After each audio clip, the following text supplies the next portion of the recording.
We had the kickoff with our U.S. Department of Ed FSA division, and I can tell you a little bit of a funny story there, just a little sideliner. We had scheduled this in January. Now, typically, we can get some snow in Albuquerque, but nothing too difficult. And we had probably the coldest weekend that we've ever had. The temperatures were -17, which we just don't usually get in Albuquerque. And pipes froze, businesses closed, roads closed, and we had this wonderful group who had traveled for our summit and were all ready, and it was canceled. And so you learn about those bumps along the way. We rescheduled the summit. They all flew back again. We did the summit 2 weeks later, and it was a wonderful time in between, because what happened, we had TV channels and the newspaper and all of these articles and interest in the FAFSA completion project. And I think the 2 weeks actually built up and gave more attention to it. When I show here the media coverage, it was excessive. We probably had close to 10 different newspaper journal articles that were put out about the FAFSA completion project. There were 15 TV interviews that were done about the project, as well as 30 radio interviews that happened about the project. And so it did have very high numbers of output to the community, lots of different ways for them to find out about the project, to understand what was happening. And what I want to convey to you, they came to us. I didn't have to go out hunting for this. Unlike any project I've ever worked on in my entire career, people were calling. People were asking how they could be involved. They wanted to partner with us. They recognized how important this was if we were going to increase college going in Albuquerque, New Mexico. And that was exciting to see. Businesses who called and said, we have extra space to advertise. Do you have some more flyers? Can we put some information up? The mayor was able to work with the Albuquerque Transit Authority. They actually changed their message for a year. So their message on their phone when people called in said, have you completed your FAFSA? Did you know there's money to go to college? If you haven't completed your FAFSA, make sure you contact your local high school counselor. Really exciting things that happen. The mayor donated bus space.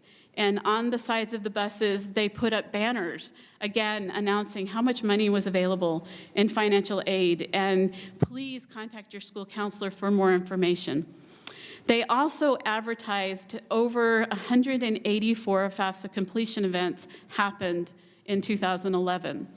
And these happened in partnership with our largest university, our largest community college. 95% of our students fed into these two schools.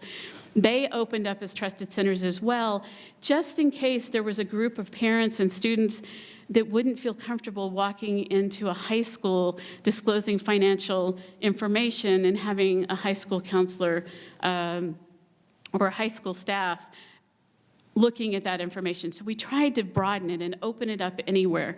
We also, that year, hired 14 full-time college and career readiness counselors. And you might be thinking, wow, how did Albuquerque have money? And I can tell you that we were probably in the same position that most of you were in, just massive cuts. And what we did was we reallocated our funds. We changed some of our student to counselor ratios so that we could have 14 staff dedicated full-time, 100% to college and career readiness work. And they were assigned K-12 because we really believe this is a K-12 initiative. Even though what I'm talking about happens for seniors and happens the summer after graduation, we really believed that the work needed to be something that began in kindergarten, and for our community that was really important. We also were able to have university partnerships, state partnerships. We convened lots of meetings where we opened it up to anyone in the state that was interested in this work. So we ended up partnering with our college access partners, our College Goals Sunday partners who helped us to advertise this. I can tell you that this year in Albuquerque, something that was really exciting, College Goals Sunday partnered with Albuquerque Public Schools to offer an iPod to every single high school. They did a drawing for any student who had completed a FAFSA, and every single school gave away a free iPad, not an iPod, it was an iPad, a little bit more draw for the iPad. Students were really excited about that. So there was this kind of multi-pronged campaign, and it was exciting to be part of. The amount of energy that came in our district as a result of the project was something, as I said before, that I had never seen before. So we did focus on college and career readiness, and part of that was hiring these 14 counselors or reallocating our funds so that we could have 14 counselors that were dedicated completely to this work. But we also trained all of our counselors, and that was something through FSA. They were wonderful. They came out and they trained every single high school counselor in the district. As well, we trained some of our college partners who then provided trainings after FSA left. We did trainings in Spanish only. We invited the community, any parents, any volunteers, anyone who wanted to be trained. Because one of the things we realized was it was going to take everyone. There were a lot of myths in our community around financial aid and financial aid availability. In the process of the training, we found out there were young adults, 25 years old, 26 years old, who for some reason thought that because they didn't complete a FAFSA during their senior year, they could never get financial aid. And because of this project, they were able to find out that it was available to them.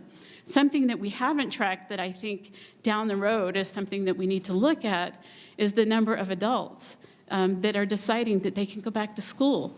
Because for the first time, they're recognizing that there's funding available for them to go back. And I think that's a really exciting thing as we look at the need to educate our communities. So let me tell you a little bit about the research.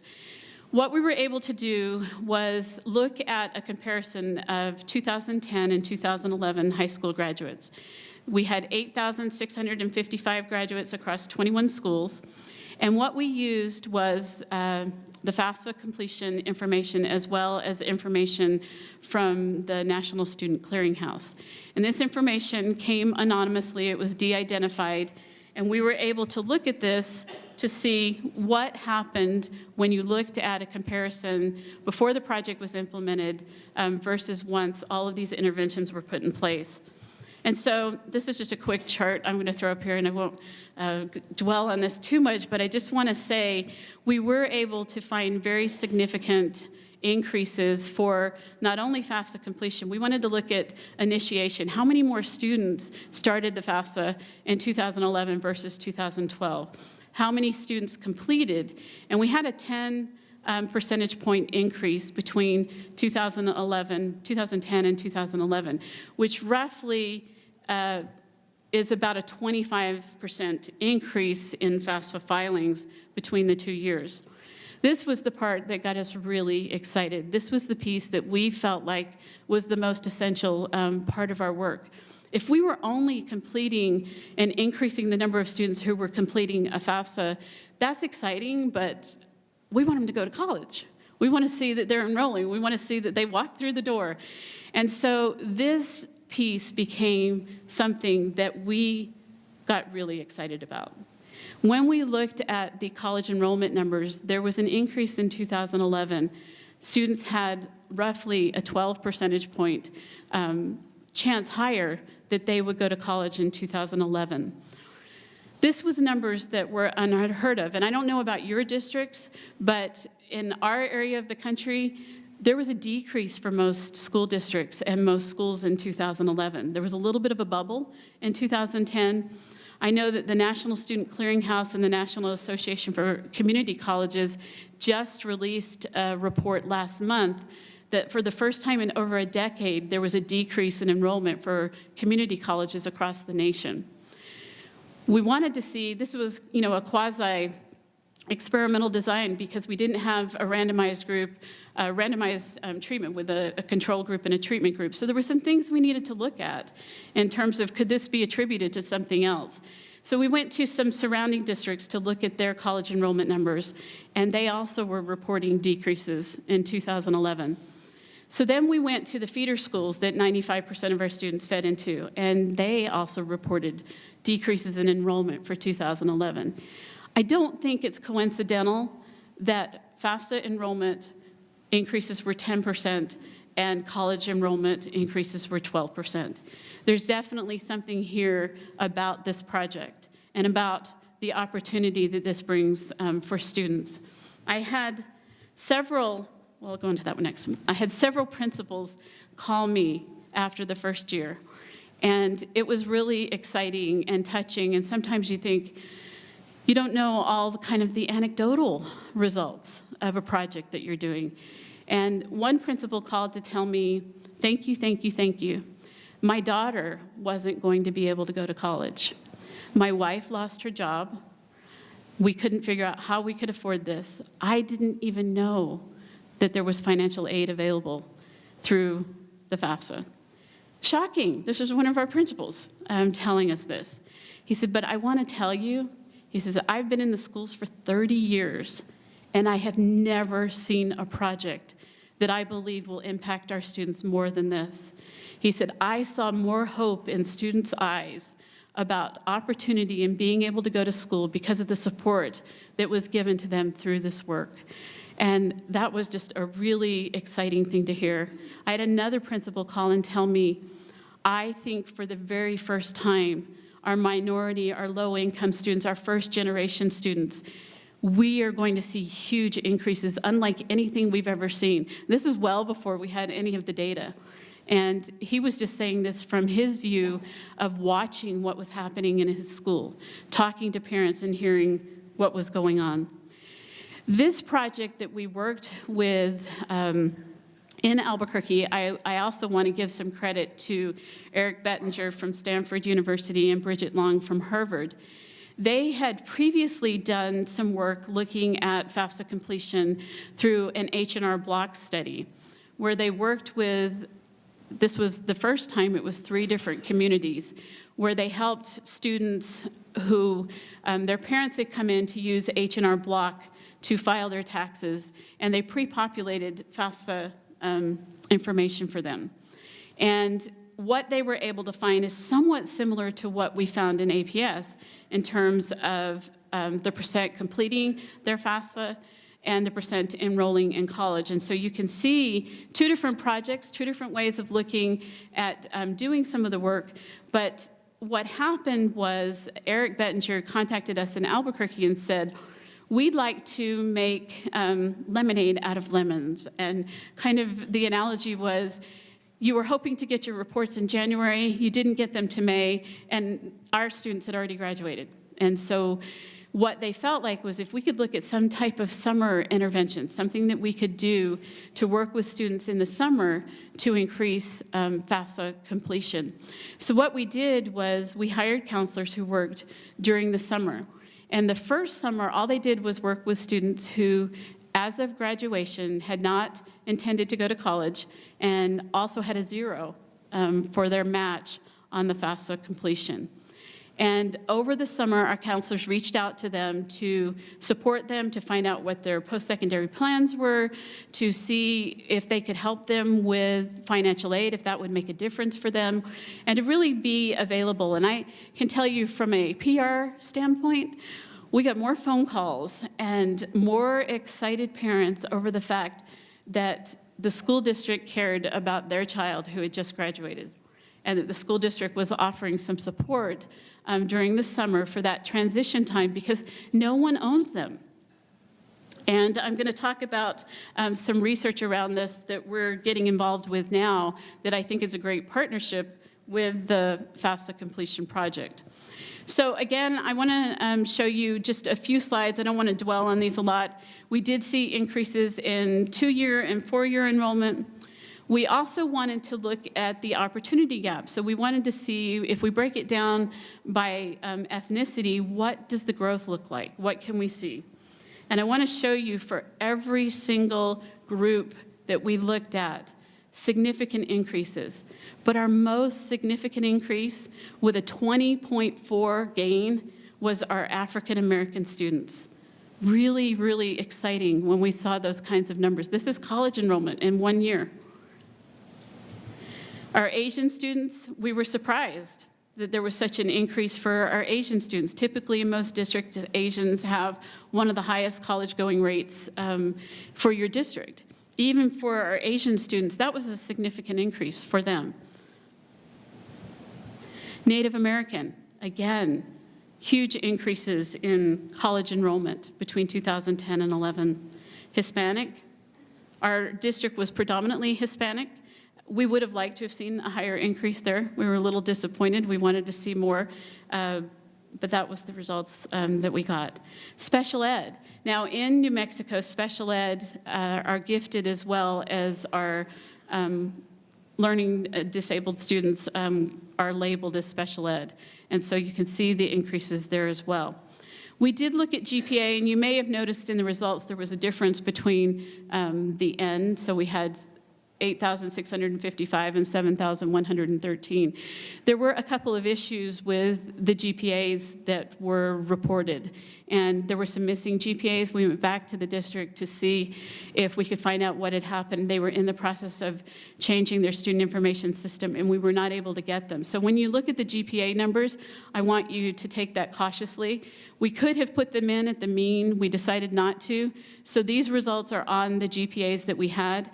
The one thing that was exciting is when we ran regressional analysis for it, it was still highly significant, even when we took out those students with the missing GPAs. But just so that you can take a look at this.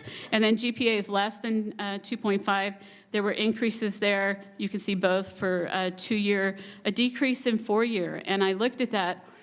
Something I'd like to look at a little bit more, because one of the things we see with minority students is there's a tendency to send them to community colleges instead of looking at 4-year universities.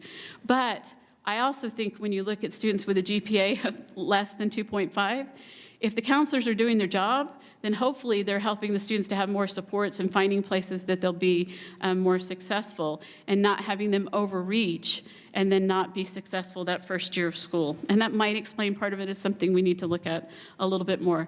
So we did find robust treatment effects for FAFSA completion, FAFSA initiation, college enrollment, 2-year and 4-year enrollment, and the opportunity gap was narrowed for all of the groups. Now, I want to tell you what we did this summer, and something else that's really exciting. And I'm not sure how many of you are familiar with the summer melt terminology. I see some hands going up. Great. So the summer melt, the way that we're using it and the way we're defining it, is really about students who, as of high school graduation, say, I'm going to college. They've applied, and they're planning on going. They indicate that's what they're going to do. They may have financial aid, they may not, but they never walk through the door the first day of fall. That's how we're defining summer melt. And there are some different studies that define it different. Just to give you an idea of how serious of a problem this is, when we look across the country, there's anywhere between an average of 10 to 20% in melt. When we look at educational longitudinal studies that have been done looking at this issue of summer melt. But when we also start going to very specific districts and look at that, we found anything from a 45% summer melt to a 20% summer melt. And you can see some of the districts. This is the work of Ben Castleman and Lindsay Page out of Harvard University. They've been working on this for several years, along with Karen Arnold in Rhode Island. They started with a project in Providence looking at what kind of supports can we put in place in the summer to help students who are in that gap between graduation and high school. And last year, what we did was we basically combined the two projects. We looked at the work that had been done in Albuquerque, we looked at the work that had been done in Boston and Providence, and we worked with 8 urban school districts pretty much all over the country. And we were able to hire counselors to work over the summer. And what they did, we had basically 3 different treatment options, well, 4 really, that we're trying to find what's the best thing we can do. We know that this project is essential. We know the information on financial aid makes all the difference in the work that happens in the summer. And we also wanted to find out, what else can we do? What else are the factors? You'll notice in Albuquerque, we did a lot of interventions, and we didn't measure just one of them. And so we know that it was a combination of a lot of different things that happened. So this summer, just to give you an idea of what we're looking at, these are all randomized studies. We're waiting for results to come back so that we can look at increases in FAFSA completion as well as college enrollment. But in our first treatment group, we had peer mentors that reached out to students over the summer. And then the high school counselors were there to provide support to the peer mentors. And that comes from a lot of research that's out there that says students will relate much better to someone who's closer to their age. And so we're trying to look at that and to see what the impact of that could be. In Albuquerque, one of the things we did was we partnered with our students to try to increase financial aid and financial aid awareness. And it was really fun after the FAFSA Summit. One of our student body reps, who actually happened to be from our high school with the lowest socioeconomic status, decided to challenge the high school with the highest socioeconomic status that they could beat them on the number of students who would complete their FAFSA. And it was really just a wonderful thing to see students take this on and decide, this is something we really believe in. It's going to make a difference for students in our area. And so the next day, we found out that it was the senior panoramic picture that day. This student had gone home and made cards for every single student and passed it out to say that there was financial aid that was available for them to go to college. And so I think when we start talking about peer influence, we can't underestimate the power that that has in working with our students. So I would encourage you to look at how you can work with students and how you can get them involved in the project. Treatment number 2, we looked at placing high school counselors who were contacting students from the high school and then placing high school counselors at the university level. So we're partnering with the universities and colleges on the project. Just like I mentioned in Albuquerque, we partnered with them for our FAFSA completion events at our trusted centers. They opened up their doors in their financial aid offices to help families complete their financial aid applications as well. But what we did this summer was we wanted to see if we're doing that outreach and we're continuing it through the summer, is there a difference if somebody's contacting you from the university versus contacting you from the high school side? And what we're finding is it's such a win-win, because the university are excited because they get extra staff that are coming from the high school level to support them in their work. But the high school counselors are getting wonderful training being at the university level. And so they're coming back with all kinds of information, knowledge that now they can share with their colleagues about what it's like to be working on the higher ed side trying to get students into school. And we just want to see if there's a difference. Does it increase college enrollment if we change that? If we change it up a little bit and we have some calling from the school and we have some calling from the college side? We know students were just really excited. Our feedback that we're getting initially, they were really excited to have a familiar face on the university campus and having that person reach out to them that they knew from all of their work in the high school. Treatment number 3 is something that's really exciting, and we have some early indications that this is significant. What we did, and this was partly due to the fact that what we found in Boston and Providence, and also our work in Albuquerque, one of the biggest barriers to reaching out to students is losing their contact information. And especially during the summer, the counselors would be trying to contact them, work to reach out to them, and the numbers were disconnected. The emails, they didn't answer. And so as a result, I did some focus groups with some of the counselors to find out what was working and what was not working. And they said, we're spending the majority of our time just trying to connect, trying to make appointments, trying to find students and parents who are interested in coming in. And we really feel like we would be better served if we were spending that time actually helping families. And so this third treatment is using a digital messaging campaign. And what we've done with this digital messaging campaign is to target 2 different groups. One group is your FAFSA zeros. And it's a totally different messaging campaign that goes out to them about contacting their counselor, working with their counselor, help that's available, financial aid that's available. The second component was working with your 2s and 3s and working with your students who, as of graduation, have said, I plan to enroll in college. This is where I have applied, and this is where I'm planning to go. And with a very, very targeted campaign, those students received messages, 10 messages, cost a penny a piece, so it's very cost effective, that said, basically, messages like, here's your freshman orientation. I'm just trying to think of one to tell you. Freshman orientation is going to happen August the 1st. Have you registered? If not, go to this website, log in, get information on registering for your freshman orientation. If you'd like to meet with a counselor, just text back MTG. Well, what would happen from the text messaging platform is it would go back to the counselor that was assigned to that student as an email. And then the counselor could respond to the email, and it would go back to the student as a text message. What we are finding preliminarily, and we have to still evaluate all the data, the uptake for the text messaging is huge. The difference in the number of students that we were able to find, they happen to hold on to their cell phones a little bit better than some other things. And they respond a little bit better to text messaging. And so it's been exciting to see some of the preliminary work, and we're going to continue to evaluate this. So we worked with about 25,000 students this year. We're hoping to expand this to over 150,000 students for 2013 through 2015.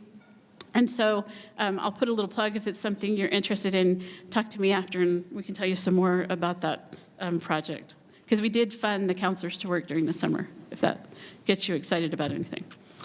And I just want to, I won't leave that one up. I'll come back to that one in a minute. I just want to say, really, this is a project. I hope it's something that you're feeling some excitement about. Honestly, I wouldn't come in front of you and tell you that this was something that made a huge difference, that it was the biggest thing I've ever seen in my career, if it truly had not been. I'm not just here because U.S. Department of Ed asked me to come, or somebody's paying me to say these wonderful things. This was really a life-changing project for many, many students. We found students over the summer when we reached out to students who thought they couldn't go, who didn't see any window of opportunity for this to happen. We are going to follow these students 6, 7 years out. We know this was just the beginning. We don't claim that this is, the end all. We want to see if we got them there the first year, first semester, do they continue? What's the persistence rate? And so we're looking at all of those things. We really want to find out what works. But I also want to encourage you to look at how you're working with your school counselors. They're really fundamental to this work. And I travel a lot. I have the opportunity to speak in lots of different places. And I hear lots of different things about school counselors being too busy, or this isn't their work. And, I have to tell you, my entire career, I believed that this is my work. I believe this is the work of school counselors.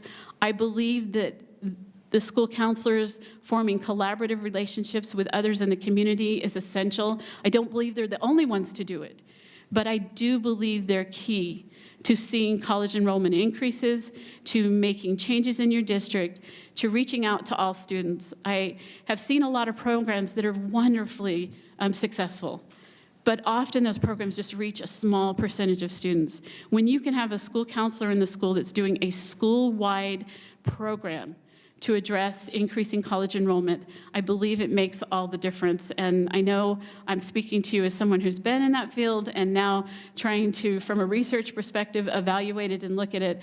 But I hope that as you kind of go forward today and as you're looking at your partnerships in your district, looking at how you're going to roll this out, that you'll really recognize that this is a great partnership with your counselors and figuring out how that work's going to look for you, because it will look different. That's one thing that I've learned in working with the 8 districts this summer. It looks different everywhere, and that's okay. That's a good thing. Finding out what works for your district is important. But I would really encourage you to think about those partnerships and who you're working with and who you're bringing into this, and publicize it, get it out there. People are excited about this. So I hope you'll take advantage of the opportunity. Go back and see if your district will do some media releases about it, just, to get the word out, because I think you'll be really surprised at what will happen in terms of community involvement and people who want to be involved. So am I supposed to take questions? Okay.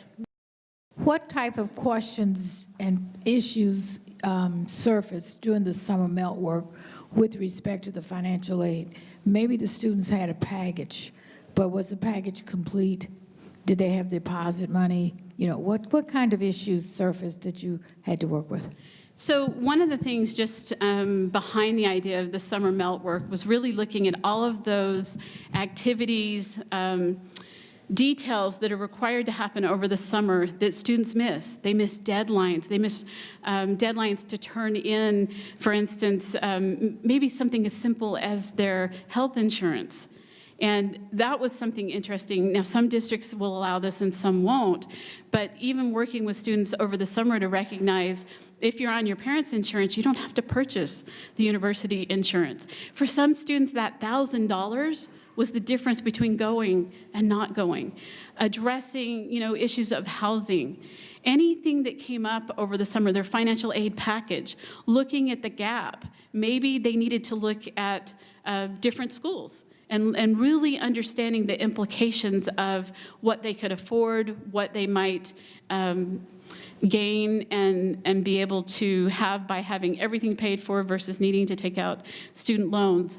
We really designed very targeted information sheets for our students. So for all of the districts we worked with this summer, we got information from the districts about where the majority of their students fed into, which universities, community colleges they went to.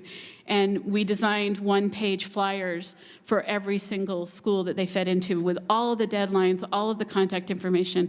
And there's one piece of the research that I left out that I really want to add here, because I think it's a huge thing for school districts to understand. From an evaluation perspective, obviously we need a treatment and a control group, and school districts don't like that. And you're probably looking at me saying, how on earth did you get a school district to look at a randomized experiment? Well, the way that we did that is each of our districts were given flyers that we actually created, gave to the district. They could tailor it or to do whatever they wanted to do with it. But at the end of their high school graduation, every single student was informed about the summer work.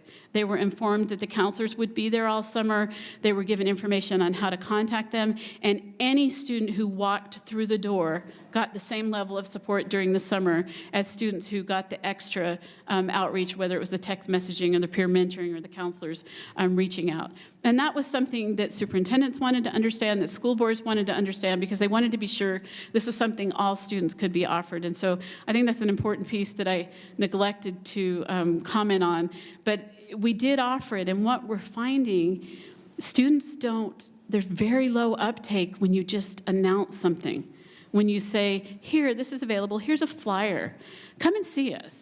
Without that real individual touch and outreach, which is what the FAFSA completion project does, it arms you with information so you can reach out individually to students. Without that, students, they don't come. They don't ask for it. But when they get that extra touch, we're finding that the numbers are significantly higher. In your presentation, you had slides that talked about the opportunity gaps as well as the differences in the percentages that changed. Can you talk a little bit more about the opportunity gap side of the slides that you had there? Certainly. So what we wanted to show was for each group, what was the total population in the district and what was the total population increase. And so you could actually see what were the gaps, how did they close. So let me go back to one. We'll pick this one. So for instance, I wanted to be able to look at, did enrollment increases affect what we were seeing in terms of increases? And so what we did was we looked at the total percentage of population and the total population enrolled in college. So if you look at the graph on the right-hand side, you can see that in 2010, there was roughly a 1.8% gap. And then in 2011, you're looking at a 1.1% gap in terms of population and enrollment. We could also take that and put them up, all next to each other, so you could see what is the enrollment rate for Hispanic, African American, special ed. There's other ways to look at this. We really just wanted to see the difference. So if we have no gap, what we should see is 3.5% of students in Albuquerque Public Schools are African American. 3.5% of the total population enrolled in college should be 3.5%. It's not. It's 2.4. This was just the way we decided to show it. So you can see the opportunity gap. If you look at the orange compared to the blue, it was decreased for every single group we looked at, which was really exciting. What it did was it let us control for increases in enrollment, so we could actually see, did the gap change? In your study or in other studies, has anyone looked at retention or completion in college? Class of 2010, now it's 2012. Yeah, that's something that we realize is essential to the work. And so what we've been able to do in the districts that we're working with, they've agreed to work with us 7 years out, giving us their NSC data so that we can actually follow the students. We really want to look at persistence. We know that one of the things that could be happening is we get them in for the first semester. Do they stay? Were they academically qualified? We know there's other things that are involved, and we want to find out how much of it is the financial aid barrier, and by helping them to have financial aid, do they stay? I can tell you that there are some preliminary results out of Boston that the persistence rates are high, and they've already had some data looking a few years out, and it appears that the issue of financial aid and summer support is crucial. And because of this support, persistence rates are increasing at really high rates. Obviously, it's something we're still looking for more data and more years to track this. All right, well, thank you very much. And like I said, if anyone wants to talk to me after, I'd be happy to talk to you about the work that we're doing. And if you're interested in maybe partnering and moving forward, we would be excited to talk to you about that.